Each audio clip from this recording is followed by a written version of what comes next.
might still have a couple of people logging in as we go, but it's 1 after 8. And we like to do things on time, and we want to respect your time this morning. So we are going to get going, and I'll introduce myself first. I'm Sasja Chomos, and here with my colleague Eitan Sharir, who's going to say more about him and this in a moment. And we want to welcome you this morning to our webinar on the CoCreation Leader and the work that we do around creating a culture of excellence, particularly what we've discovered and some of the insights we've had over this last year and a half, which has been a most interesting one for all of us. So as you log on this morning, please feel free to put any comments, questions in the chat box. There is also a Q&A, and you're welcome to pop any questions in there as well. I'll be moderating both of those. So by all means, feel free to pop in any questions, give us your comments, because we want to make this a dialogue as much as possible in many ways, and not just a monologue, although of course we are here to share a lot of information with you. So with that, Eitan, I'm going to turn it over to you. Thank you, Sasja. So hello, everyone. Good morning, good afternoon, good evening. And we are very excited to share with you insights that we have gained about leadership over the years, and insights particularly in the last year and a half since COVID. We have seen some very interesting trends, and we'd like to share with you those trends, and also like to hear from you. What have you seen? Is it consistent with what we've experienced? And of course, take you through the evolution of the CoCreation Leader, why we came up with this CoCreation Leader. So the goal that most organizations have, whether profit or non-profit, is to create a culture that delivers excellence. This is generally what our clients ask us to do. And the objective is to do it through leadership, because leadership generally has the greatest leverage in shaping the culture of the organization. And when we look at leadership from dynamic achievement perspective, we define it as leadership is the capacity to influence and inspire others to co-create excellence. And we are very specific about language, so every single word matters. So let's look at how we've unpacked this definition and how it then fits into everything that we have learned along the way. The first thing is capacity. So what is capacity? Capacity of the leader. Capacity of the leader to deal with change, to deal with challenge, to deal with adversity. The second one is influence and inspire. And influence and inspire, again, every word is meaningful. So we see influence as the leader's ability to influence their team to move from point A to point B. And inspire is a very interesting one. When the leader is able to inspire their team or team members, they are able to help the team member connect with something deep within themselves that instills or triggers or stimulates meaning, passion, this purpose of why I'm actually doing what I'm doing. And this is not an easy thing to do, but great leaders are able to do that. And the third component of our leadership definition is co-create excellence. So we're going to be looking at each one and unpack them. And as we look at this definition, what we started to realize is actually a great leader needs to have 10-10-10 leadership. That leader needs to have 10 out of 10, be 10 out of 10 for self-mastery, which is capacity. They need to be 10 out of 10 for leadership, which is influencing and inspiring their teams.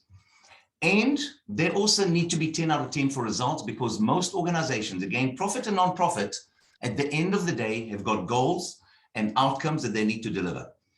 And the more that leader is able to be self-master, leader, and focus on results, the more we then develop and create cultures of excellence.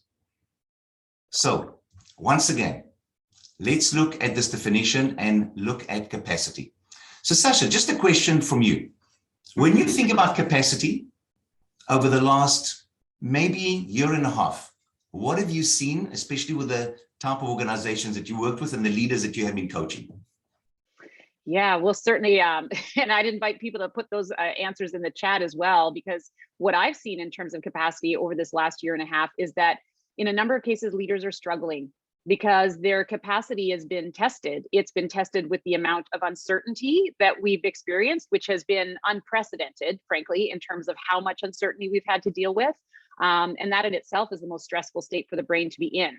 So there's already a challenge to people's capacity in terms of how they're able to manage that uncertainty, that ambiguity, and just the constant, I guess, barrage of change that's occurring for people. So what I'm seeing is that leaders have needed more support in terms of how do I actually manage this capacity, because A, things are uncertain, and B, things are far more complex because there's so much uncertainty and ambiguity and so many things that they need to consider now, and things that are changing every single moment. So I would also encourage those of you, here live with us today, what challenges have you seen over this last year and a half, really specifically in regards to capacity, whether it's your own capacity, as well as the capacity of those you lead or other leaders that you work with.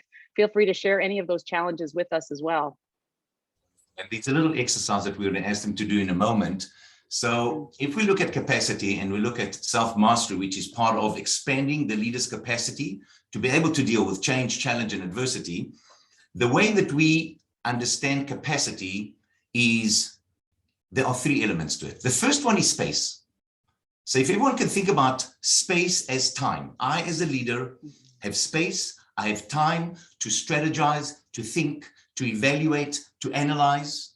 So that's a key component of capacity.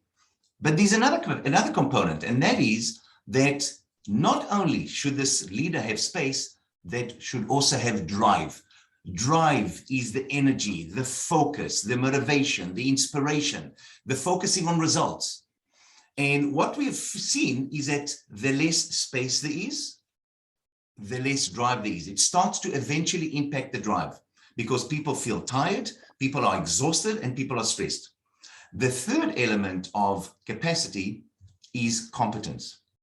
And competence is the skill and the ability and the resourcefulness of that leader to be able to, once again, influence and inspire. So a little exercise for our participants. If you think about your leadership, and it doesn't have to be your own one, but your leaders in your organization, over the past, I would say 6 to 12 months, because there have been different phases of COVID, which we'll talk about later on. Over the past 6 to 12 months, how would you rate your leadership out of 10 for space? How would you rate them on drive on a scale of 1 to 10? And how would you rate them on competence on a scale of 1 to 10? So we'll give you 30 seconds or so. If you can put it into the chat room, that would really be great. Just for us to see, okay, space 4 we're seeing. Yeah, and Eitan, there's just a quick ask, can you redefine space? Yes, just give absolutely. Like a quick piece on space again. So we understand space as time. When I have space, I have time. I have time to think, I have time to analyze, I have time to contemplate, I have time to consider it. So space equals time. When there's no time, because we are on the treadmill and we're running and we're stressed and it's one meeting to the next meeting to the next meeting, then we don't have much space. Yeah. And Jim's question, are we evaluating our own leadership or that of our managers? I would say that of our managers. Mm-hmm. Not your own personal one. Let's look at that of our managers. Yeah. As a whole. So we're looking at a collective management leadership team. And it can be all levels of management and leadership. Yes, we're seeing a number of answers come in here. Spaces at 4 or 5. Madeline, she's got a 2, a 10, and a 7. So high drive, not a lot of space though. And Roger, a 5, 7, and an 8. Kate, we've got, I think, a 4 to a 10. And a Cheryl, 7, 7, 8. Heather, a 3, 3, 3 across the board. That's certainly consistent. And then Terry, we've got a 6, a 9, and a 7. So yeah, you can see a number of the variety in these answers as well. But I'm certainly seeing that space is the one that tends to have the lowest across the board. That is so interesting because that's exactly what we have seen. This is absolutely consistent, that we are finding leaders and managers who are competent. Of course, there's more room to grow, but they're competent. Very often they've got drive and motivation and they want to succeed. The type of person that is generally in a management or leadership position generally has drive. That's why they got there in the first place.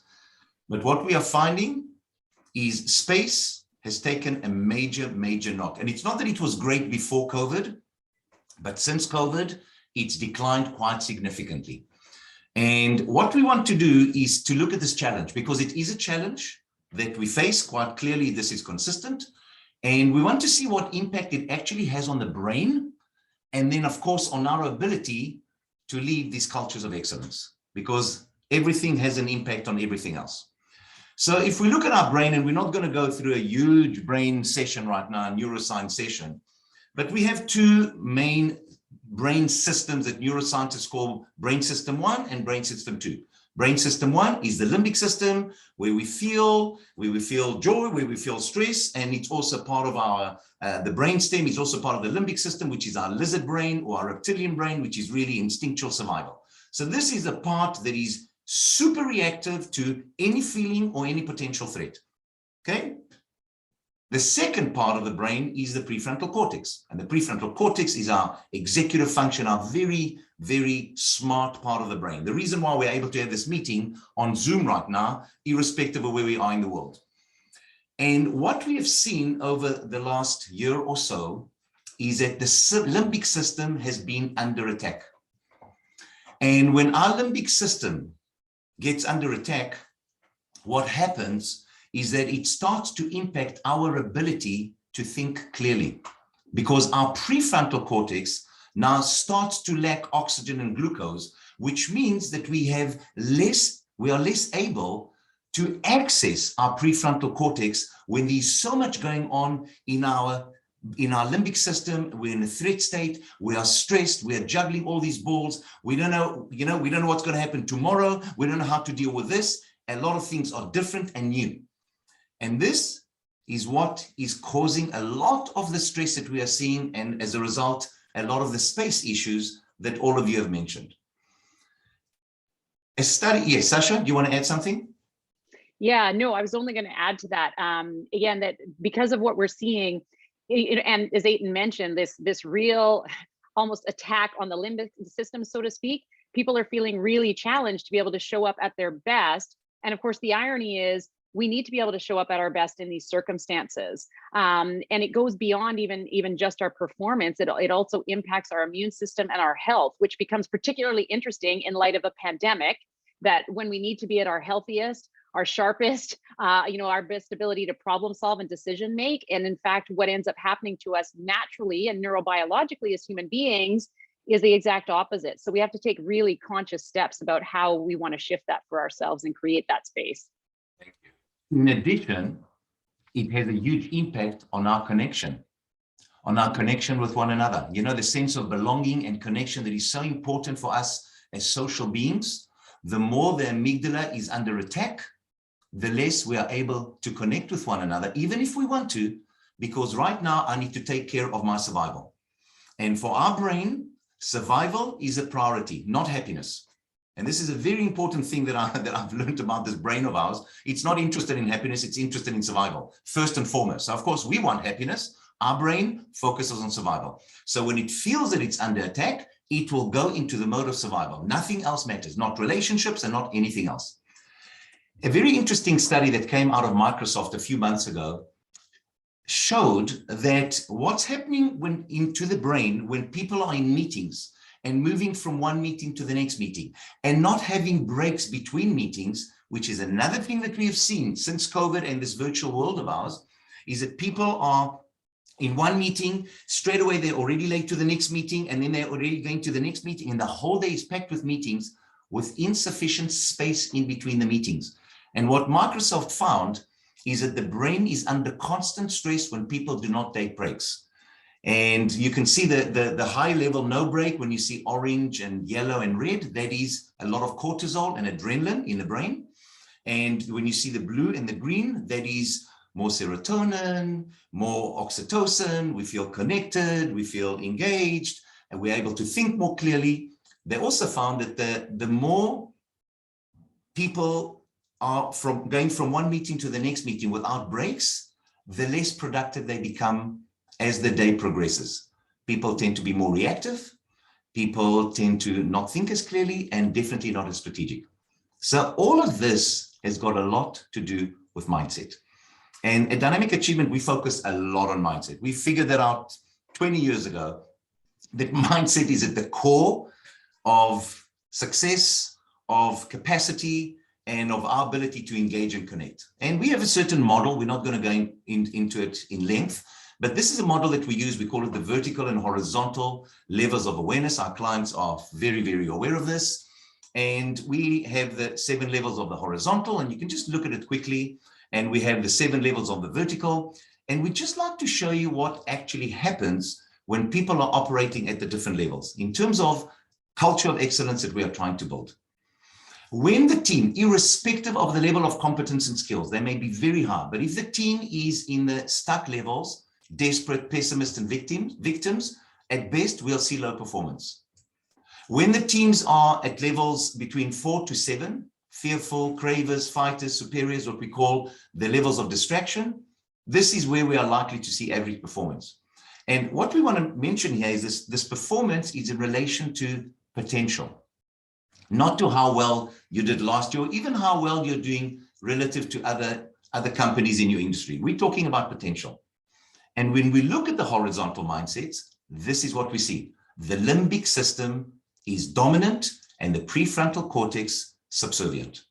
And this starts to become an issue because now I'm running my life via my limbic system first, which is more survival, more emotional, and more reactive. As we start to move to higher levels, this is where we start to see high performance. People feel empowered. People feel more optimistic. People are collaborating. People are co-creating, which we'll talk about later on, what we mean by co-creation. And as we move to even higher levels, when people are givers, carers, or what we call the masters, okay, this is where we see unlimited potential.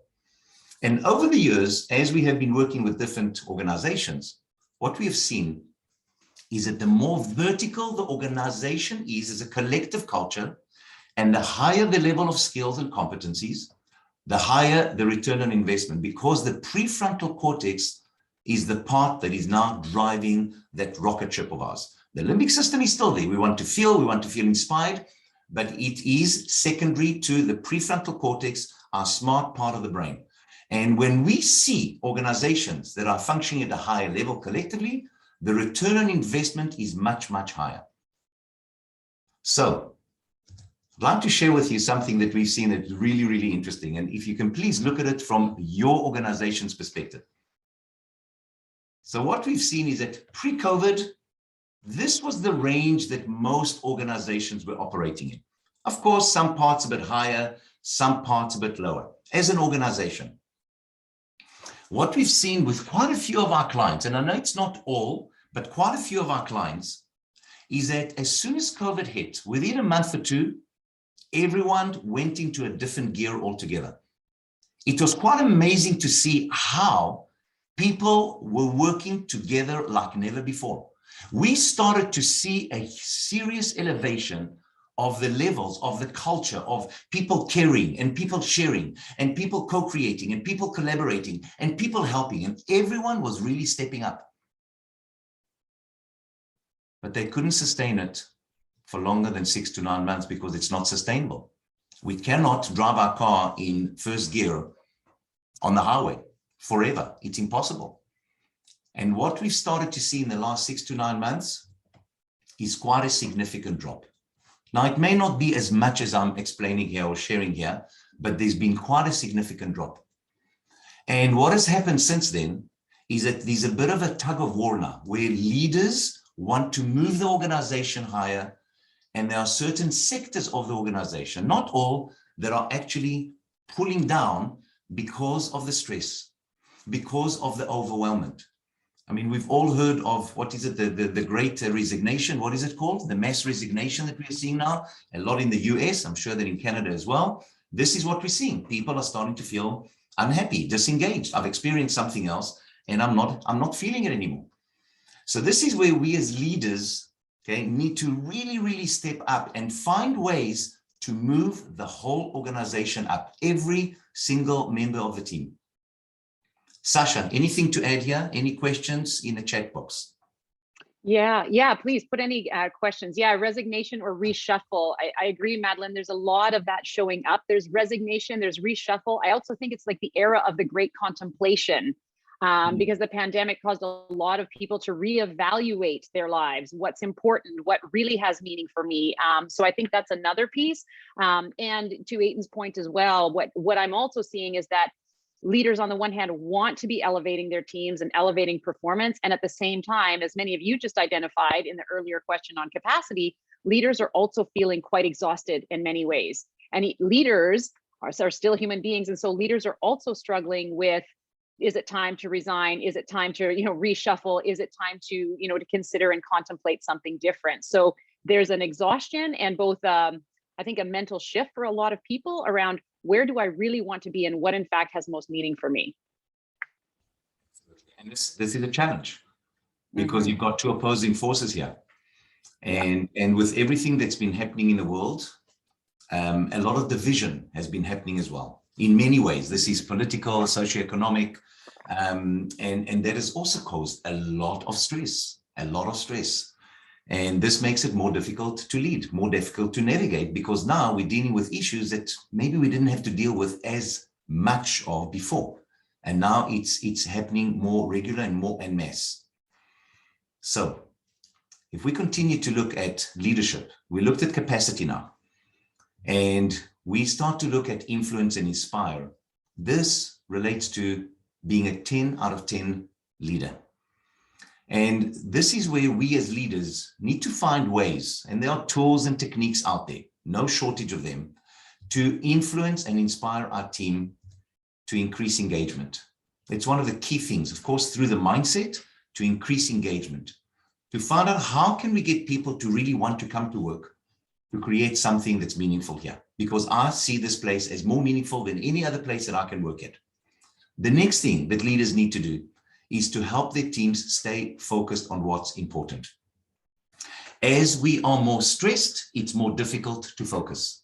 And when we are not able to focus, we get distracted. And as we get distracted, okay, our mind is all over the place. And when our mind is all over the place, first of all, we don't play nicely together. And secondly, we're not able to achieve at the speed of our potential. Next area that we need to focus on is to improve the communication, which means that we have to spend more time with our teams, listening to them and really hearing them. Where are they at? What is important to them? What do they see as value? What do they see as pain? What do they want more of? What do they want less of? Leadership today is not leadership that it was 2 years ago. Things have shifted, things have changed, and we as leaders need to change with whatever is shifting and changing moment by moment, day by day, month by month, because things are shifting very, very fast. And what we are seeing is a lot of leaders are leading and managing in the way that they did 2, 3, 4, 5 years ago. Some of these things are still relevant, but some are not anymore, because there's a different conversation going on right now. And the leaders need to understand what that conversation is. The next area that leaders need to focus on in terms of influence and inspiring their teams is to increase commitment. Commitment to something bigger, and we'll talk about that a bit later. Commitment to something bigger than just I'm coming to work to check the boxes, to do my to-do list, and that's it. That's not enough. That does not increase engagement. That does not help them focus.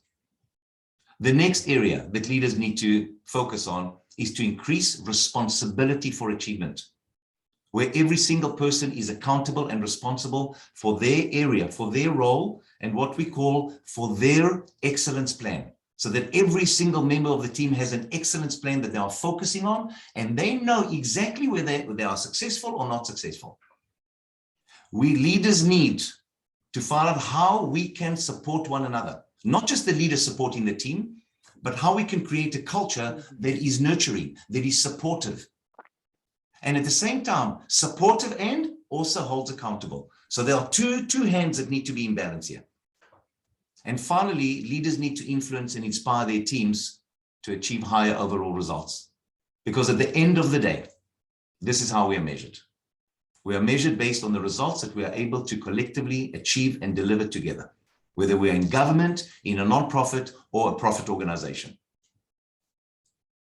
Yeah, Eitan, we have a question here from Ron in terms of why was the uptick in vertical thinking followed by that deeper shift to the horizontal? And was it a lack of one of the three for capacity?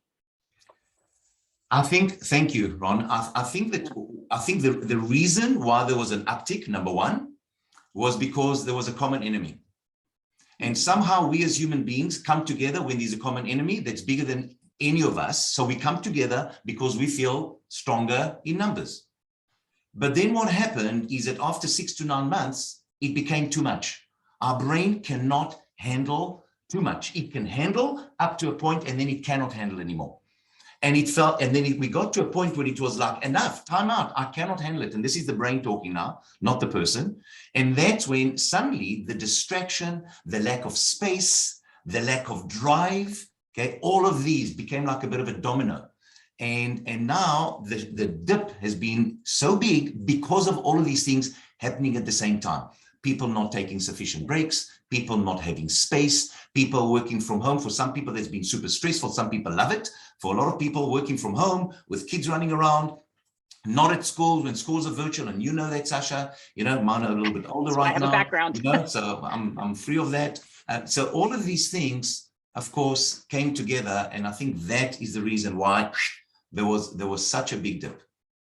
Yeah, and that shift down to the lower horizontal, Ron, as well. Again, as Eitan said, our brain really likes to go into us versus them, which is fine when there's a great big crisis and there's a really big them, like a pandemic, and then we start seeing it elsewhere as sort of like the first wave of this, this crisis abates. Then we start seeing the them in other people. We start seeing the division of people with one opinion versus another, and so unfortunately, that horizontal now starts to show up as me against you, not against a crisis, and so it's just an interesting thing about how the brain works too, again, because its goal is survival.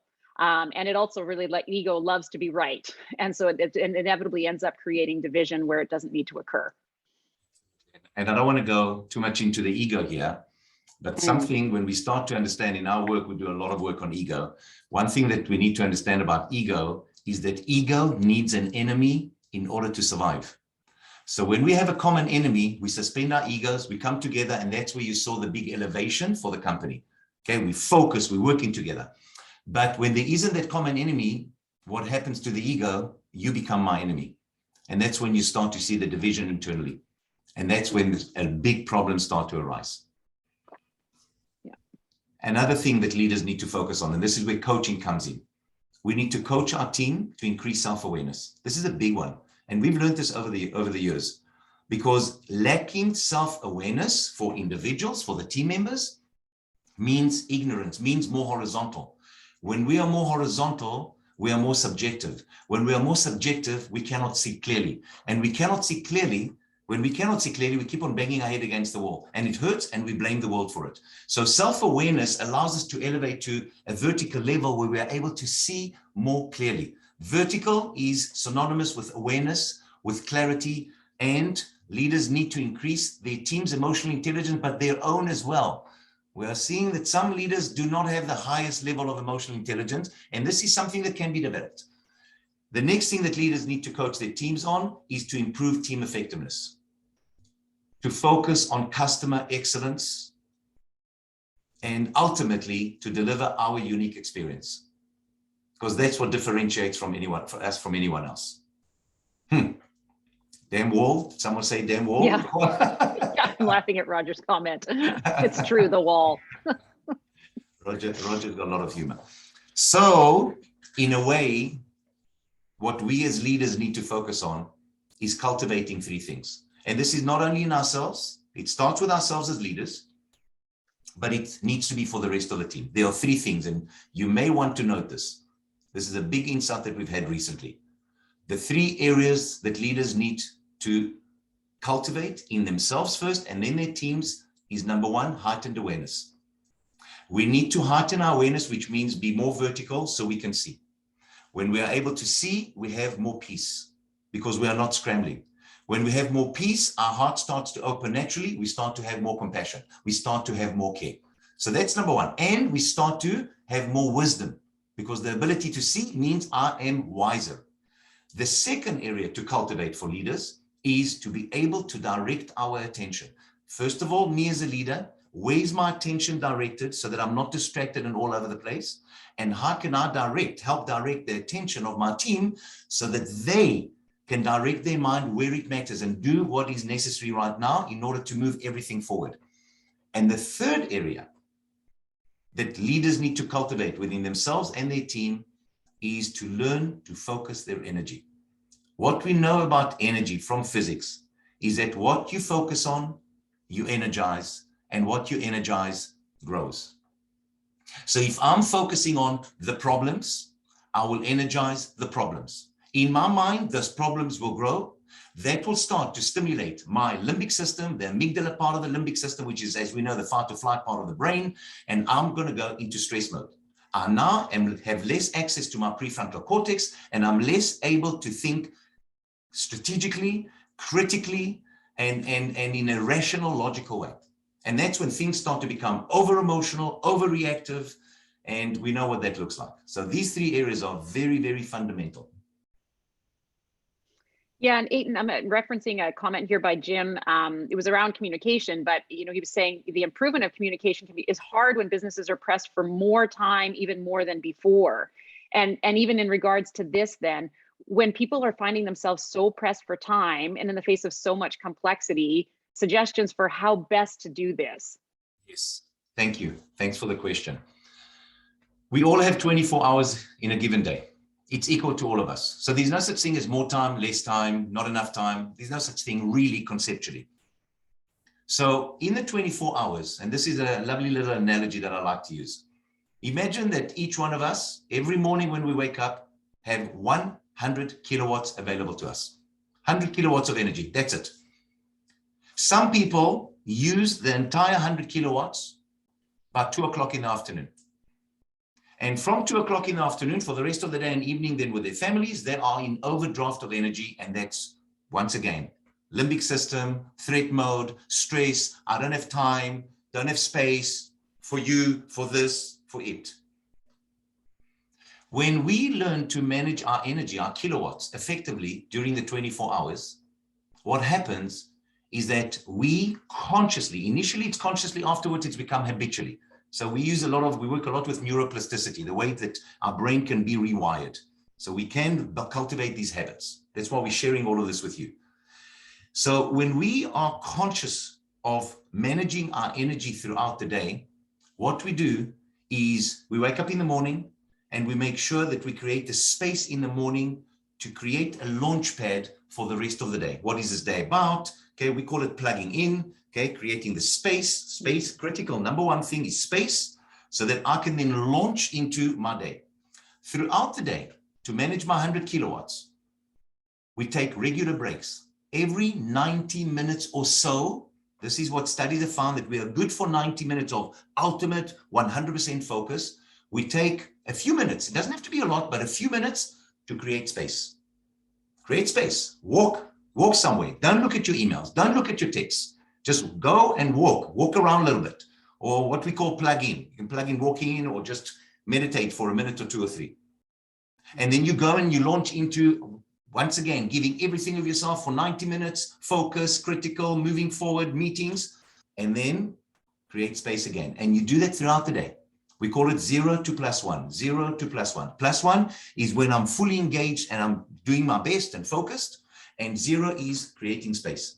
So the whole day should be 0 +1, 0 +1, 0 +1, so that the last kilowatt that I have available to me is when I put my head on the pillow, think about my wonderful day that I had, and that's it, I'm out until the next morning when I have a new 100 kilowatts. And when we start to do that, and we stop having 60-minute meetings on the hour, every hour a new meeting starts, but we have 45-minute meetings. By the way, this is why this webinar is only 45 minutes. We did it purposefully, so that you've got another 15 minutes before your next meeting to create some space, to think about, okay, what did I learn? What did we cover? What insights did I have? Create some space for myself, and then spend the last 5 minutes of the 15 minutes available to you, starting to think about the next meeting. This is how we manage our energy and time. Yeah, and a couple of questions that have come in around that I'll just address briefly. So Jim, you were saying, earlier we suggested you can't output high energy for a long time. So how does this piece, heightened awareness, direct attention, and focus energy, different than that?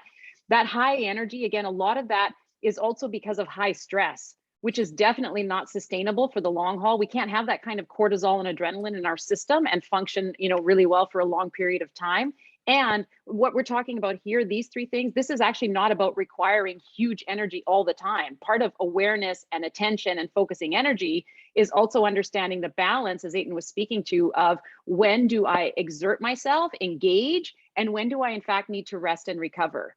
And that's one thing that I think people are finding themselves especially challenged by if they're not sleeping well, if they're not in fact taking breaks during the day, if they're not finding the chance to plug in, which for other people you might interpret that as to unplug, then you're going to exhaust your energy. It's just not possible to be going, 100 miles an hour 24/7. So this is a much more intentional practice of how do we direct that energy. And then Trisha's also asked about where does psychological safety and trust fit in? That's the subject of a whole other webinar. And I will say though, just briefly, when we are working to become more vertical, and in this context, as we're speaking of, these are foundationally the things that in fact create safety and trust. Because we don't feel safe in our organizations when leaders are under high stress or they're triggered or they're reactive. We don't feel safe with each other, and it's hard to trust when people are in that space. So, for all of us, and especially as leaders, it's about we create this kind of safety when we in fact are operating from a much more vertical mindset, because then we can handle these things and we have the capacity to in fact be able to address some of these challenges, and not in a reactive way, but in a much more thoughtful and critical way. Thank you, Sasja. I also like to just mention one more thing about managing your energy throughout the day, because we've got so many things to deal with, and I appreciate that, is also to start a stop doing list. We're very good with adding things to the to-do list, and our brain cannot handle. You're just adding more and more and more. So I often recommend to clients and to leaders, okay, start a stop doing list. Every time you add one new thing to the to-do list, you add a one to the stop doing list, so that you will only start to focus on what is meaningful and what is purposeful, and everything else is a no. And I think one of the greatest qualities that leaders can possess is knowing when to say no. I think very often we try to say yes to everything, and we cannot. We don't have the capacity as much as we can have a lot of capacity and resilience. Resiliency, of course, is a big piece of what we're talking about. The more vertical we are, the more resilient we are. The more horizontal we are, the less resilient we are. The more we're operating from the prefrontal cortex, the more resilient we are. The more we're operating from the limbic system, the less resilient we are. Because when it doesn't feel good, suddenly I want to seek relief from that. Okay, wonderful. So let's go and look at the third component of our leadership definition. So leadership is the capacity to influence, inspire, and in fact inspire others to co-create excellence. And let's understand what we mean by co-creating excellence. So co-creating excellence refers to the results part of the 10-10-10 leader. And we'd like to share with you our definition of co-creation. So we understand it to be not just when we're meeting, we can call it co-creation. No, that's not co-creation. Co-creation in our language and our understanding is very, very specific. So co-creation is coming together as one, which means not as individuals, which means not everyone comes to the meeting with their own agenda. It's one agenda. Coming together as one unified team to create something that has never been created before. That's why we're calling it co-creation, not regurgitation. And the third part is achieving results that we have never achieved. This is our definition of co-creation. And if we want to look at the 5 ingredients to activating co-creation, and this may be valuable to all of you, is number 1, there needs to be a mindset for co-creation. All of us, this is not just leaders, this is all of us in the team. We need to have a mindset which is more vertical. We'll look at it in a moment, for co-creation. If you don't have that mindset, there's no co-creation.